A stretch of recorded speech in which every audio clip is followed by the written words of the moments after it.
I'm Sophia Ellington, 32, deep in spreadsheets for a major client at my consulting firm in Austin, Texas, when my phone buzzed. The name flashing across the screen, Lauren, my older sister. I braced myself. Her calls rarely meant good news, especially when the family image was involved. I picked up. Her voice was cold and clipped. Sophia, don't come to the family reunion. You'd just damage Ellington Labs' image. We don't need that. I froze. I'd spent my life being the outsider, the second daughter who didn't follow the family's path in science, who didn't worship the lab our parents built from nothing. But hearing her actually ban me like I was some stain, I swallowed hard and said the only word I could. Understood. Then I hung up. My hands trembled, my pulse pounding in my ears. But I didn't cry. Not this time. For the first time in 32 years, I felt something shift. Cold anger, focused resolve.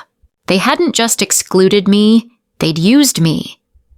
3 years ago, Lauren had sweet-talked me into co-signing a $2 million loan for Ellington Labs, calling it a favor for the family. I'd believed her. Thought maybe this was how I'd finally be seen. Thought helping would mean belonging. But today's call made it clear I was just leverage, and I was done. I opened my laptop and pulled up the old loan agreement. Then I dialed Marcia Nolan, my best friend and a damn good financial attorney. Marcia, we need to talk. This afternoon. I wasn't looking for acceptance anymore. I was taking back my power. I grew up in Terry Hollow, an upscale lakeside neighborhood in North Austin, where every home had UV-protected windows, iron gates, and magazine-worthy lawns. To the outside world, we were the perfect family, two brilliant scientists, my father, Raymond Ellington, founder of Ellington Labs, and my mother, Dr. Joanne Ellington, the scientific mind behind the company's award-winning patents. On the living room wall, framed in silver and spotlit just right, were photos of Lauren, my older sister, in a lab coat, shaking hands with investors, giving speeches at MIT, accepting biotech awards. Me, I had one photo in a corner frame, me clutching a math trophy at 10. It sat behind one of Lauren's certificates. Even as a child, I knew I didn't belong to their world. I didn't want to split cells or analyze DNA strands. I wanted to understand decisions' money systems and how to make them fair. But in our house, fair was a word no one believed in. The world's not fair. Sophia, Dad would snap when I questioned why only Lauren went to his meetings. She's continuing the family legacy. What are you doing? Mom would add soft but sharp. I remember when I won first place in the state math exam, Mom canceled the recognition photo shoot because Lauren had just landed a new research grant and needed the spotlight. Our family is a brand, she told me, brushing my hair too hard, while Lauren posed under flashing lights. And brands must be consistent. Consistent meaning Lauren front and center and me the footnote. By high school, I was dominating AP courses. No one noticed. When I said I wanted to study finance, Dad sighed. Why not UT? You'd be close, could help at the lab. But I chose to leave far. I picked Rice University, then earned a partial scholarship to Stanford. I scrubbed dishes, tutored freshmen, not because I had to, but because I needed to know who I was without being Lauren's sister. I arrived at Stanford with nothing but a light suitcase and a heart full of purpose, not for my family, but for me. I didn't want to be anyone's pride. I wanted to become someone I could respect. For 4 years, I survived on scholarships and side jobs. Every dollar I spent was mine. I didn't study finance to get rich. I studied it to understand how power worked, how money changed things, and how someone like me could escape a family that only valued lab coats and accolades. Each time I went back to Austin for the holidays, the gap between me and my family widened. Dad would ask one question, what exactly are you going to do with that finance degree? Then quickly pivot to brag about Lauren's latest biotech project. Mom, always polite, would say, as long as you uphold the family's values, Sophia. But she never asked if I was happy. No one did. After I graduated with honors, a top consulting firm in San Francisco offered me a position. A huge milestone, but to my family barely a blip. When I called to share the news, Mom replied, "Oh, that's nice.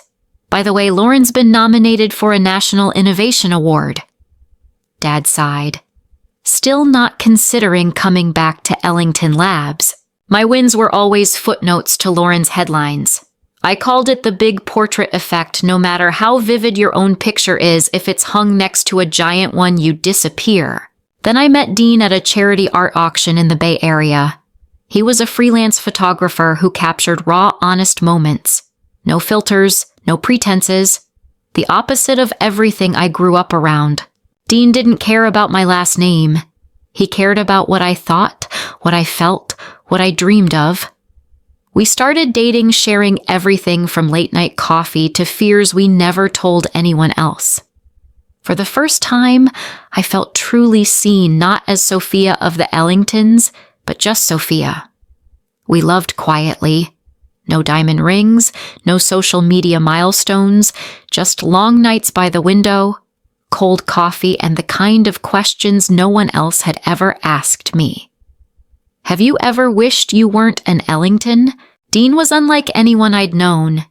He didn't care how many degrees I had or which firm I worked at. He cared about how my eyes lit up when I talked about financial justice, or how I smiled when he snapped a candid photo of me and held it up like it was art. In a world obsessed with Polish and pedigree, Dean was where I could breathe. 6 months in, I brought him to Austin for Thanksgiving. It was a risk. But part of me still hoped maybe this time would be different. Maybe they'd see me anew when I wasn't standing alone. The moment we stepped into the Ellington estate, I knew I was wrong. My mom looked Dean up and down like he was a package delivered to the wrong house. A photographer, she repeated as if it were a made-up profession. My dad didn't even pretend to hide his disdain. What's his net worth? Can he support your future? I squeezed Dean's hand under the table, trying not to lose it. Dad, I support myself. Dean's not an investment portfolio. Dad smirked. Spoken like someone who's never had to worry about money. I wanted to scream. I'd worked since I was 18, paid my own tuition, built my career brick by brick. But none of that mattered here. Dinner was all about Lauren again. She'd just been promoted to VP of Operations at Ellington Labs. My parents beamed at her like she was orbiting the sun. Dean was nearly invisible. No one asked what he did.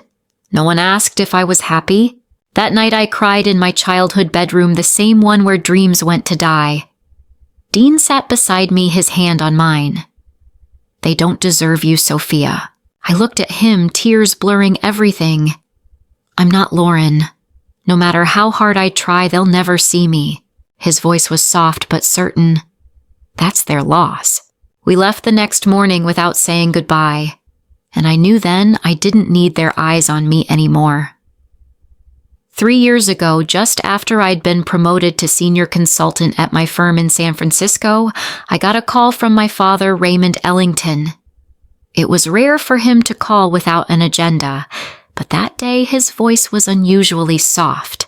Sophia, he said, Ellington Labs is expanding. We're launching a new research center in Houston. The investors are in, but the bank wants a second guarantor. Could you help us out? It's just a formality. Family helps family. Before I could answer, Lauren joined the call. Her tone was warm, persuasive. You're the best with numbers. This is your chance to really be a part of the company's legacy. Everything's been carefully structured. There's no risk, I promise. I hesitated. I knew the risks of co-signing a $2 million loan. If the company defaulted, I'd be held liable. But then my father said he was proud of my financial integrity, a rare compliment that struck me deeper than I care to admit. I wanted to believe. I wanted to belong. So I signed. I thought maybe this was how I could finally claim a place within Ellington Labs. Not in a lab coat, but in strategy, in legacy, in the foundation of the future. I emailed the signed documents back to Austin with one line, hope this is my way of contributing to the Ellington legacy. No one replied. I didn't see my name in the company bulletin. No call, no thank you, no acknowledgement. I returned to work in San Francisco carrying a quiet ache. Dean noticed. He saw me retreat, stare out windows, waiting for a call that would never come. "You okay?" he asked. I nodded, lied, just tired. But deep down, I knew what I'd traded: my credibility, my independence, my peace, just for a scrap of validation from people who'd never truly seen me. And I didn't realize then that signature would become the rope they used to bind me until the day they told me I didn't belong at the very table I'd once begged to sit at. 3 weeks ago, during a lunch break at my consulting firm in San Francisco, I was buried in spreadsheets when I absent-mindedly opened Instagram. Between latte art and puppies in sweaters, a photo stopped me cold. A cream-colored invitation, gold lettering, Ellington Family Reunion, July 4th, Lake Travis Estate. Caption from my cousin: "Can't wait to celebrate our amazing legacy." Family first. Sophia Ellington pride. I stared at the screen, my stomach dropping. I hadn't received an invitation, no email, no text, no phone call, nothing. I checked my inbox, my spam, even the mailbox at my apartment. Still nothing.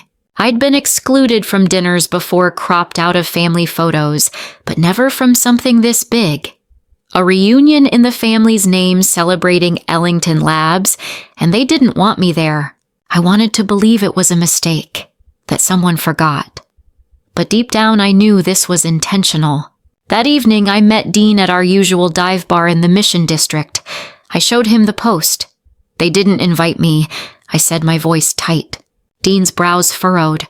The usual warmth drained from his face. "That's low. Even for them." I nodded, gripping my glass like it was the only solid thing I had. "They did it again. I don't fit their perfect Ellington picture." Dean reached across the table. "They're afraid of you, Sophia. You don't play by their rules. And they know you see what they're trying to hide." I wanted to argue, but his words echoed in my mind. I had reviewed some reports for a partner of Ellington Labs a year ago, spotted irregularities, but brushed them off. Because it was family. But maybe Lauren and Dad knew I was sharp enough to see the cracks. Maybe they excluded me to avoid having me ask the wrong questions in front of the right people. I went home that night not just hurt, but awake. They didn't just dismiss me, they feared me. And for the first time in years, I wasn't heartbroken. I was furious. The next morning, I got to the office earlier than usual, but not to work. I opened my laptop and pulled up the loan agreement from 3 years ago, the $2 million I co-signed with Ellington Labs. At the time, I thought I was helping my family. Now all I saw was a trap wrapped in ribbon. Every clause stabbed like a blade. I was the guarantor. If the company defaulted, I'd be on the hook. I called Marcia Nolan, my best friend and financial lawyer. "I want out of that loan. Now." There was a beat of silence. Then she said, "Good. You should have done this a long time ago." We met at her downtown office in San Francisco. No coffee, no small talk, just paperwork, legalese, and fire in our eyes. "You know this is going to send them into panic mode, right?" I nodded. "That's the point." Marcia combed through the details. "We can petition the bank for withdrawal if Ellington Labs provides alternate collateral or agrees to new terms. But get ready. They're going to explode." I smirked. "They've been exploding since I wasn't born, Lauren." The next day, I met with Clifford Hayes, the bank officer at Bexley and Ridge. His office was all glass and metal, towering over the city skyline. "Ms. Ellington," he said, after reviewing the file, removing, "you will trigger a full loan review.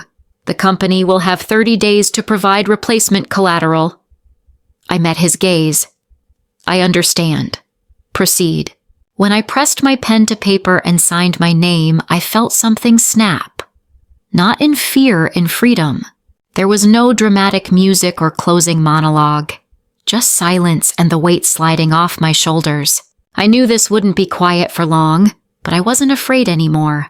I'd finally chosen myself. I barely made it back to my desk after the bank meeting before my phone lit up like a fire alarm. Missed calls, voicemails, texts, all from names I used to hope would understand me. First up, Lauren.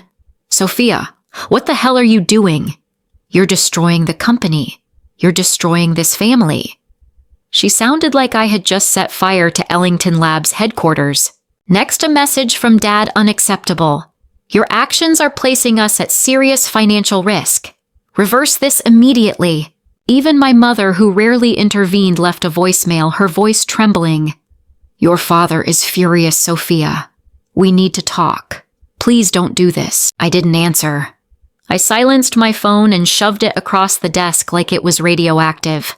That day I buried myself in a merger report for a client, but my thoughts spun around those messages. Then a text from Marcia. The bank has sent formal notice to Ellington Labs. They have 30 days to secure new collateral or face a rate hike. Brace yourself. I smiled, not from glee, but from a rare feeling of power.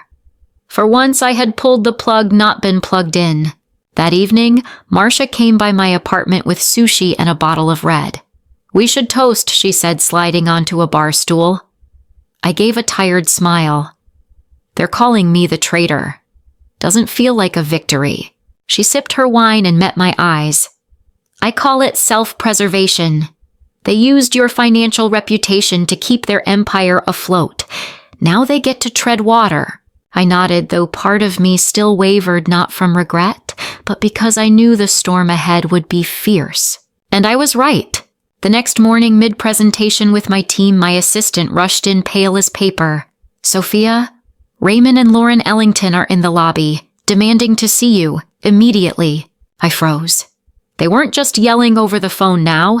They came to confront me where it hurt the most, my work. I straightened my blazer. Good, I said, voice like steel. Now it's their turn to listen.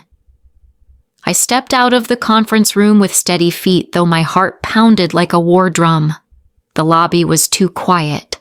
Everyone pretended not to watch, but I felt their eyes on the two uninvited guests, Raymond Ellington and Lauren Ellington, my father and sister.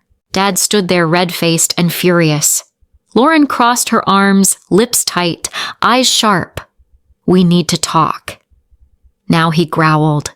I kept my tone calm. Not here. This is my workplace. Lauren stepped forward, her voice brittle with rage. You're destroying everything, Sophia. The bank's threatening a rate hike. Do you even know what that means for the company? I met her stare head on. Years of being overlooked surged back, the forgotten math award, the uninvited reunion, the loan they never thanked me for. I know exactly what it means, and I'm not your safety net anymore. Dad cut in, voice booming through the lobby. This is a family matter, Sophia. You're acting selfish. I almost laughed. Selfish. After I risked my credit to save your company, after you banned me from a reunion funded by my name on a loan. Tension crackled. The receptionist kept her eyes down. Lauren's fists clenched. It was about maintaining a professional image, she snapped. There were investors. You weren't aligned. I narrowed my eyes. Not aligned or too dangerous, because I could see through the numbers. Then quietly my mother, Joanne Ellington, appeared behind them. I hadn't seen her arrive. Her face was pale. Her voice trembled. Raymond, stop. Sophia's right. Everyone turned. Dad stiffened. Joanne, not now. But she stepped forward. You took money from the research fund to cover your real estate losses. You think I didn't know I saw the records? Sophia just had the courage to walk away first. Lauren whispered, stunned. That's true. Dad looked down, silent. I breathed deeply. That's why I was cut out, wasn't it? Because I'd ask questions. Because I wouldn't stay quiet. No one answered. They didn't have to. I turned and walked away, leaving them standing in the lobby, exposed, speechless, and finally, undone. 3 days after the showdown at my firm, I sat in my San Francisco apartment laptop, glowing, surrounded by spreadsheets, financial ledgers, and transaction logs, all tied to Ellington Labs. I was no longer the forgotten little sister. I was a financial consultant. And this time, I was going to use that title to expose the truth. For nearly 2 weeks, I worked day and night tracing irregularities and connecting dots. And then I found it a paper trail leading from the research fund directly into a defunct real estate company one quietly registered under my father's name. I had the receipts, not feelings, proof. I compiled a 42-page report, attached every document, signed it, and sent it to the audit committee, the top investors of Ellington Labs, and an anonymous copy to industry financial media. I didn't need applause. I didn't need credit. I just needed the truth out. Within a week, headlines began to trickle out. Ellington Labs, accused of diverting research funds for personal use. Raymond Ellington under scrutiny for financial fraud. Whistleblower exposes cracks in biotech giant. At work, emails started pinging with my name, not as Lauren's sister, but as the independent analyst behind a bombshell report. My father, the man who once couldn't bother to look at my report cards, now stood under harsh lights, dodging cameras and questions. They asked him about the money, the loan, about me. He said nothing, and that silence was louder than any denial. Marcia called. "They're trying to discredit you, but your report is bulletproof. You did the right thing." I exhaled, but I didn't smile. This wasn't revenge. It was justice. Not the kind my family believed in, but the kind that comes from standing alone and still choosing to speak. A week after the report dropped and the media firestorm erupted, I got a call from my mother, Joanne Ellington, not to defend my father, but to say something I'd been waiting to hear for 32 years. "I'm sorry, Sophia." Her voice was hoarse, stripped of the polished tone she once used when brushing my hair too hard for family photos with Lauren front and center. "I didn't realize how far things had gone. I always thought you were okay because you were strong. But I didn't see what you were carrying." I stayed silent. An apology doesn't fix everything, but it cracks the wall you've built just enough to let in air. She told me she'd moved in with my aunt in Round Rock, leaving the Ellington estate after everything unraveled. "Your father is under investigation. Investors are demanding leadership changes. I may have to step down from the board." All I could say was, "I hope you find peace, even if it's not with him." A few days later, Lauren called. It was almost midnight. I was reorganizing books in my apartment when my phone buzzed. "Sophia, it's me." Her voice shook. I was wrong. I sat down and waited. I followed Dad's lead. I thought I was protecting the company's image, everything we built. But I didn't see that I was shattering my own sister in the process.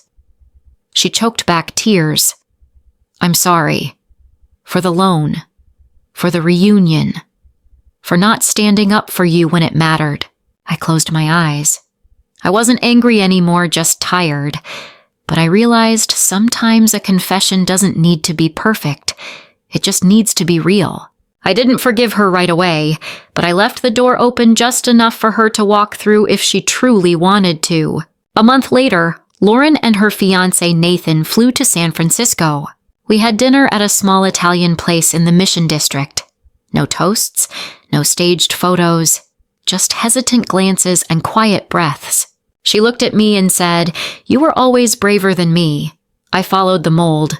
"You broke it and lived your truth." I didn't know if we'd ever be sisters again in the old sense. But maybe we could be two imperfect women learning how to be honest. 3 months after that dinner in the Italian restaurant, I stood by the window of my new apartment in Portland. Dean sat nearby, uncorking a bottle of wine, the soft harbor lights reflecting in his eyes. This city wasn't flashy like San Francisco or steeped in legacy like Austin, but for me it was something I'd never had before: peace.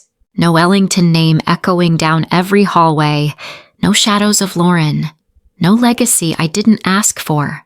I moved here to start fresh, this time on my terms.